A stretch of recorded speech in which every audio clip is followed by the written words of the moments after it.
Teman-teman, bisnis itu ada 3 hal. Satu, pemilik modal. Yang kedua, konsumen. Yang ketiga adalah karyawan. Semuanya itu harus happy, teman-teman. Harus happy-nya kenapa? Semua harus di atas standar rata-rata. Misalkan konsumen. Konsumen ini harus kita lebih bagus dibanding dengan kompetitor lainnya. Agar apa? Agar konsumen tertarik dengan kita. Contoh nih kayak perumahan. Saya, walaupun rumah murah, tapi saya berpikir gimana caranya konsumen menarik ke kita. Ya udah, saya tambahin pagar, saya tambahin garansi. Sehingga apa? Saya punya keunikan, unique selling point di situ. Yang kedua terkait dengan karyawan, teman-teman. Karyawan ini kita gimana caranya di atas UMK. Karena apa? Kita bersaing dengan perusahaan lain untuk mendapatkan talent yang terbaik. Jadi kita berpikir gimana caranya karyawan kita juga happy. Yang ketiga adalah pemilik modal. Pemilik modal pun juga harus ada minimum investasi di situ. Karena kalau keuntungannya lebih jelek daripada bunga deposito atau bond negara, ya otomatis orang pilih instrumen yang aman. Karena apa? Bisnis itu mengandung resiko di situ. Jadi teman-teman di luar sana, kalau ada yang berpikir bahwasannya pengusaha tuh pengen untung lebih banyak gitu.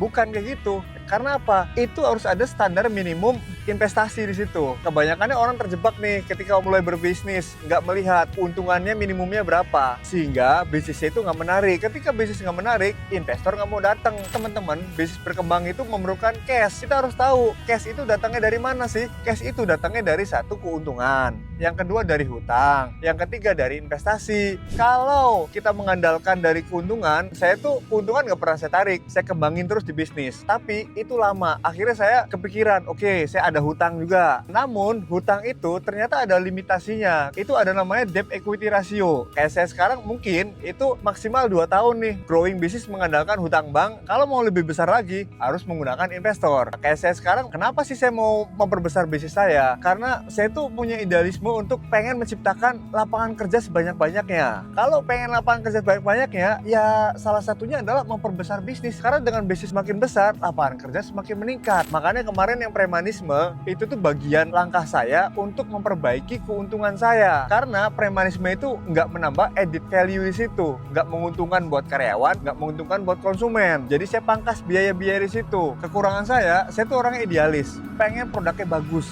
Karena ini rumah pertama masyarakat menengah bawah. Ini bisa dilakukan dengan cara apa? Dengan cara kita materialnya itu kita kelola sendiri, nggak beli lagi lewat pemerasan seperti kemarin. Kalau dulu kita itu beli material itu lewat preman, sehingga apa? Harganya tinggi di situ, kualitasnya juga tidak terjamin. Mereka kan bukan expert ya, pembelian mereka juga sedikit. Kita pembelian bisa banyak, dengan pembelian banyak bisa menurunkan harga di situ. Kualitas tetap terjaga dan juga investor juga happy ke depan. Karena apa? Untungnya tetap bagus di situ. Jadi rumah subsidi ini saya yakin bisa bagus banget. Asal apa? Asal kita berani berantas premanisme yang bakal merusak kualitas rumah itu sendiri.